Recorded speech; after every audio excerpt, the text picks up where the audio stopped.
Ladies and gentlemen, it is my absolute honor to introduce Mr. V. Vaidyanathan, MD and CEO, IDFC First Bank, to deliver the keynote address. Along with his past experiences with both a leading foreign bank and a large private bank, gives him a well-rounded 360-degree view of the NBFC sector. Sir, it will be an absolute pleasure for us to hear about your experiences of first building Capital First and now IDFC First Bank, and your guidance to NBFCs on how they can manage the current challenges and how they should position themselves in a changing ecosystem so as to be able to harness the future opportunities successfully. Good morning, everybody. Really happy to speak to all of you today. I have, the CRISIL team asked me to speak about maybe how we see the ecosystem evolving for NBFCs and how we think they can probably take advantage of the new ecosystem that's coming along. These are the few points I'd like to cover today. When we think of the impact of COVID, I can see our data and our experience. I'm just sharing. I assume it is the same for all of you, and therefore gives us confidence that we track 3-4 things. One is we track this extent of checks that bounce. Number two, we track the amount of checks, collections that we do on the bounces. Number three, we look at vintage and recovery from the provided write-off pool. Fourth, we see vintage analysis and flow analysis and all that. Any which way we look at the data now, all numbers are now looking pretty good. In fact, I would say that things are going to get better, means not just getting equal to, but better than pre-COVID. And that's our data is saying. And I assume that most of you will probably experience the same thing because we're all in the same industry. So that's so much about the opening point and about the COVID. Now, if you see this whole ecosystem right now, everybody's powering towards retail. Question is that they're doing that, banks are doing that. So really, how do you deal with the situation? And is something that many NBFCs do think about or struggle with. For that, I want to just share this quick note about how I have thought through this specifically for this presentation. And I just hope it helps you. How to deal with the situation. Here, basically, if you think of the banking system as a whole, think of this, if this is the opportunity size work, or how do existing lenders work. By the way, even NBFC do the same thing, but I'm speaking this in the context of banks. Now, banks will always put a condition, if it's a salaried, then minimum so many years at residence, minimum 5 years experience in the same company. If it's a company, that put the condition that it should have at least 50 employees, or it should have turnover should be 5 crores. There will be some condition that will be put there. Then if you put an LTV, then there will be LTV restriction, not more than 65%. We will not lend. Then someone will put location restriction. They will say, only in contiguous locations, only in X or Y locations, around the municipality, around the place, not more than 10 kilometers, 15 kilometers. So there are location restrictions. There are municipality restrictions. Then there will be requirements for, say, guarantor. Or a co-borrower. Then be conditions for the co-borrower or guarantor themselves, saying that look, they should be meeting this criteria or that. They should be immediate family member, or they should be, all partners should be co-borrowers in the personal capacity, or all property owners must be co-borrowers to the loan structure. So these kind of conditions then come in. Then there are conditions for references. At least if 2 references should be there. Then there will be age restrictions, saying that look, minimum age, maximum age. Then there will be tenure deviation, saying that I won't lend more than this tenure, not more than 2 years, or not more than 5 years, or not more than 20-year loans. Then there will be, let me say, bureau check conditions, saying that bureau score should not be more than this or less than this. Then there will be collateral restrictions, which says that minimum property area size should be, that we call this collateral. Minimum property size should be so much. It should not be a factory, it should not be a godown, it should not be a resort farmhouse, it should not be a hotel, it should not be kacha structure, it should not be purchased through POA, it should have independent access, and so on. Then there will be some banking norm requirement. The norms will be like number of check bounces. Let me write this, the banking norm.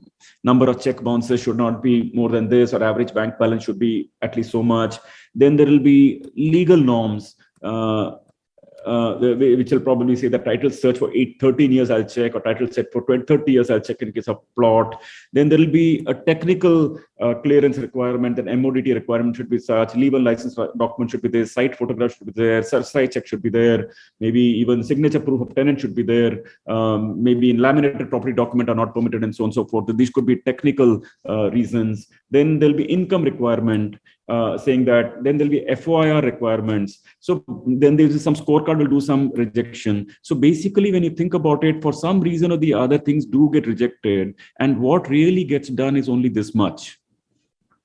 So this is a very key point for you to know. I almost call this that every single line I drew here, whether it is legal, technical, income, scorecard, qualifications, co-borrower, LTV, age, tenure, bureau, collateral, banking norms, stability, whatever you call it, by the time you put all of these conditions, then the available pool that everybody is going after is really shrinking and shrinking and shrinking. And at this pace, obviously, if you compete, obviously this is going to be highly competed. And because everybody wants the same set customer. So basically, if you think about this, the grid, in fact, I want to write this as the exclusion grid. Because every rule is an exclusion. Every rule is an exclusion. So they exclude somebody. So basically, think of the exclusion grid, and then you will understand why I'm saying that this is the reason why the segment in this country of financing is really so low. And now, how should we as NBFCs even look at the situation? You know, what I described to you right in the center here. By the way, I just want to make sure people can see this presentation, what I'm scribbling. Krishnan, are you able to see what I'm seeing here? Yes, sir. We can see. Thank you, sir. So therefore, you could see the grid that eventually gets contested for. And therefore, if you look at this grid, now naturally that grid represents this piece. You know, I have actually drawn up a grid for you where there are customer segments on this side, and then there is distribution on this side. Now, what's happening is that if you go to the super prime segment of a base, let me say, suppose this whole discussion I did was suppose for home loans. And then for that segment, if you want to do, and want to go to a distribution platform that is a DSA-led or electronic platform, there is a comparison platform. Obviously, you're going to stand in comparison because the cost of funds are relatively high for NBFC. You have no chance of fighting this game on pricing. You have no chance of fighting this game on super prime. So this is an area that you will have a disadvantage. But remember that the rest of the segment, which is where you're going to have your own proprietary distribution, where you're reaching customers directly, and even if you're playing a little in the prime segment, you are in a position to do broadly fine. Because, in terms of criteria, you don't have to necessarily follow all these criteria. There must be some business here and some business here, some business here, and every one of them have their own good, bad odds. So there is a large opportunity that is left behind. Similarly, if something is, let me say, a near prime segment, this is open for all. Because here it doesn't have to be really contested, like home loans here are going at 6.5%. Here probably home loans will go at maybe at 7, maybe 8%. Maybe here the home loan will go at maybe 9.5%. So there is a space for everybody and everybody here. The same logic applies for every product. I just took one example of home. You could think about any other line of business also. So this is a very key slide to remember. I am calling this the congestion framework.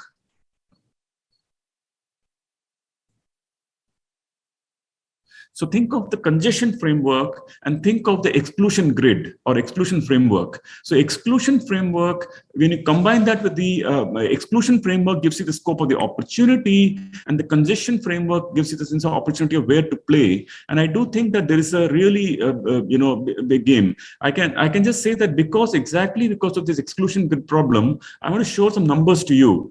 This I picked from the CIBIL SIDBI information. Basically, if you see India's credit is to the commercial credit, as you know that India's credit is overall probably 110 lakh crore from NBFC banks and probably about say 25 lakh crores from NBFCs. There is some interlending here. If you subtract for that, probably about 135, maybe 125 lakh crores here, all put together, net offs.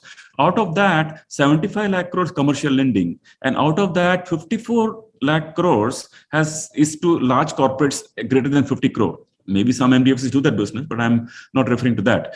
I am referring to the fact that out of the entire grid, see what is happening to this segment. It is only something like 5 lakh crores. That's it for lenders which are in the lower ticket size. That's it, 5 lakh crores out of, or maybe 5 lakh crores out of 125 lakh crores. That's all that is being lent in this segment, at least on the business side. Similarly, on the retail side, again, there's about 26 lakh crores that has been lent there. That 26 lakh crore, there's another 5 lakh crores here. That's about 30 lakh crore is what is largely lent by segment, all because of this exclusion grid problem I told you, and also because of the this one. So coming back to the point, therefore, when you look at this also, it is not really, if you see household credit, every country is 100, 100%, 115%, 80%, this is 80%, whether Australia, Canada, Netherlands, New Zealand, US, Malaysia. I've not taken some random countries, they're all developed countries, by the way, Finland, France, Japan, China, they're all in that zone. And even in India, this 37.7 is, by the way, includes many other income. I've done the very detailed analysis on this. I found that it's included NGOs, trust, and all that kind of stuff. But if you see personal credit as such, which is basically personal credit like home, car, two-wheeler, etc., that's only about 15%. So basically, it's right here. For example, it's not even at 37. It's somewhere in the center here. So therefore, when you look at this data, and then you look at this data, and then you look at the exclusion grid, then you really know that this is a very big game that we can play. Organizers asked me to speak a little about my own experience. Now, this is how this business grew. It grew from 94 crores, 700, 3,000, 5,000, 7,000, 10,000, 13, 18, 25, 29. So this really grew well for us. And it's not just growth. You can see how the NPA always was. It was always 2% and 1%. It's only during COVID that this number went up to 4, and we are also already guiding this will come back to 2 and 1 again. So I'm just telling you by experience that this is actually a wonderful business to build if built correctly, and being very careful about credit. Careful meaning having good systems and playing the right segments. The other thing is that, by the way, it's just not growth. You see how profits also moved. Profit moved from 35 to 56 to 114 to 166, 239, 327. Half year was 206 crore. Probably would have been double of this for that year. So you know how this game can be played. All the 12 banks are always there. Banks are always there at higher rates. How is it going on? So basically, it is not a question of let me say interest rates alone. It is a question of dedicated segment focus. It is a question of let me say specialization. It is a question of strong customer relationships that many of the NBFCs have with their customers. It's a question of reach. If it's only pricing, tell me how could Muthoot or Manappuram do business at 16 or 18 or 20% or maybe 15%? I don't know, somewhere in that zone of giving gold loans, when SBI is giving gold loans at maybe 7.58%. But Muthoot or Manappuram should have never been there for that logic. Therefore, NBFCs, because of reach, segmented focus, all that stuff we talked about, have really a very strong proposition. Now, the issue is not assets. The issue is also not asset quality. CRISIL is focused on it, and they should rightly be so, because I believe that most banks and NBFCs have figured out all these games by now. I think most people are now sensible players, and there's a bureau and all that. The issue is actually on the liability side. So on the liability side, I must point out this to you, that on the we should not I personally have always been always, even when running my previous organization, I have always been concerned about liabilities. Whether you agree with me or not, whether publicly any of you will agree with me or not, I don't know. But I am telling you, I have always been concerned. Even in the good days of 2016, 17, I was always concerned. It's not about the assets. People understand assets and all this stuff. Then people worry whether now the COVID numbers of NBFCs have got spoiled a little because of COVID up. I don't think it's a big deal. We can understand COVID-related adjustment. Then people worry whether this new norm has come, that once NPA is always an NPA till it's fully treated, etc. All that is also okay. People will understand if an NPA goes up for these two regulatory reasons. It doesn't change the fundamental economics. That also people will be understanding. We'll be understanding as people who lend to NBFCs. There's no problem. These things are not the issue. The issue is on the liability side, you should watch out. Especially, I feel that housing finance companies, though the underlying assets are strong, no doubt about it's a home, and homes have behaved very well in India. Again, typically we borrow 3 or 5 year money, you lend for maybe a little longer than that. You've got to continuously raise money, and you're assuming that money will be raised as and when it is due. Of course, good NBFCs with good pedigree and all the stuff. Even during crisis, they all managed well. But this is something for you to watch out for. I would say this to myself all the time, so I'm not just making it out, singling you out for this. Therefore, what's a better way to deal with the situation? I would say that when we do an assignment or a direct assignment, or we do a co-lending, or we do any of those transactions, effectively you're getting 15-year money. If you do a 15-year home loan under co-lending, you get 15-year money. So and you get better, returns on equity for the reasons we know. So therefore, developing those systems and capabilities and tie-ups with banks and doing that proactively before a crisis hits you is, in my mind, going to be very crucial to build a long-term franchise. I think most NBFCs understand this, that they should be asset light and we should not be, asset heavy. But I want to just reinforce that, because now the norms have also been made a little easy. In terms of funding, I think NBFCs begin to get funding again now. I think liquidity is pretty good.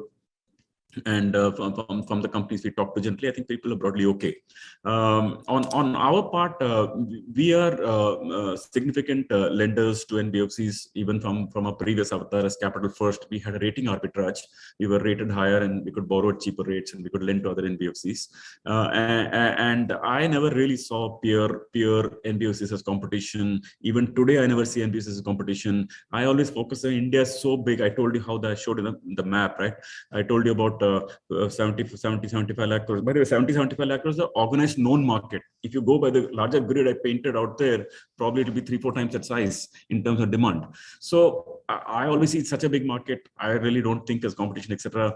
We are basically, the smell is right. We're very, very focused on smell. If the smell is right, if the party is able to demonstrate, ability to raise capital from time to time, if the promoter is committed, if the next generation is available, if the management is professional, if accounts are clean, if corporate governance is good, even if there's an issue in COVID, etc., people are disclosing and be done with it, it's more appreciated.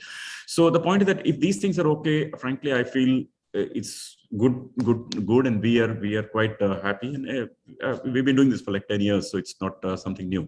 So therefore, the way I look at it, I feel that I want to just leave you with a small note about what I feel about the credit, how the credit outlook looks like, and how why I feel that things are going to look a little better from a credit quality point of view. When I mean credit, I mean credit quality. I'll probably share this particular screen to you, and maybe this will help you understand. In terms of outlook, this is a very important slide. Okay, now you see there are 10 things I wrote down here as to why we feel more confident about the credit story, credit quality upcoming forward. One is that India has got 4, excellent credit bureaus.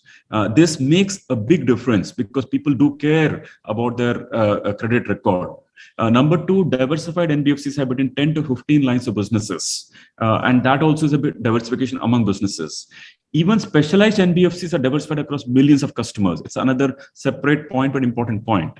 And number 4 is that ecosystem is fast digitizing. So we know all the stuff is going on, GST and cash flow evaluation through the bank accounts and AIML and all that. So Indian ecosystem, even government is getting digitizing so fast. Even government data is available online. Even passports are getting electronic. Even license is getting electronic. This is a major reason why it's getting better. Number 4 is that I'm seeing a marked improvement in credit evaluation tools because of entities who are able to scan the bank statement and give us good value-added inputs on those accounts electronically rather than doing it through manual. Underwriting is becoming rule-based. This is also an important point, or not just human judgment that someone, we have to trust somebody sitting in a remote off location and we have to go by that person's decision. That's not happening now. To an extent, it is there in larger loans, but not really in smaller loans. Then marked improvement monitoring tools have improved. Then small individuals usually don't litigate. These large corporates usually, if there's a problem, they can come through lawyers and chartered accountants and all that stuff. Not that many of them are good also, by the way. So don't get me wrong. But the point is still that they normally don't like to litigate. Then the Indian consumer market, I told you the reasons I told you is quite large. I told you the numbers, right? I told you about 125 lakh crore minus 50 lakh crore. That's about 70 lakh crore and still growing. Controls, this is very, very important. Very, very important. India has built a control system, which is bureau, payments, cash flow, etc., before building the consumer credit book. This is, in my mind, a very, very important point. It's like a very important point, because see, India's consumer credit is only about 15%, and we're already having all these capabilities. Now, when we grow from 15 to maybe 100%, like other countries have, it will come on the very strong foundation, which is a very, very powerful point. So, we can keep growing without, according to me, without diluting credit standards, we can grow and grow and go for a long time. It's not the issue. So there's a very big game coming up, and I really think that if we get our corporate governance right, if we smell bad on corporate governance, everything is doomed, because no one lends us money, and then we go into a loop after that, and then even if we have no problem, this becomes a problem. So if a corporate governance is good, if systems are good, cash flow management is good, if we are conservative on liabilities, and if we are using the appropriate technologies on the lending side, then this is frankly a very big game coming up. So, Krishnan, I'll hand it over to you.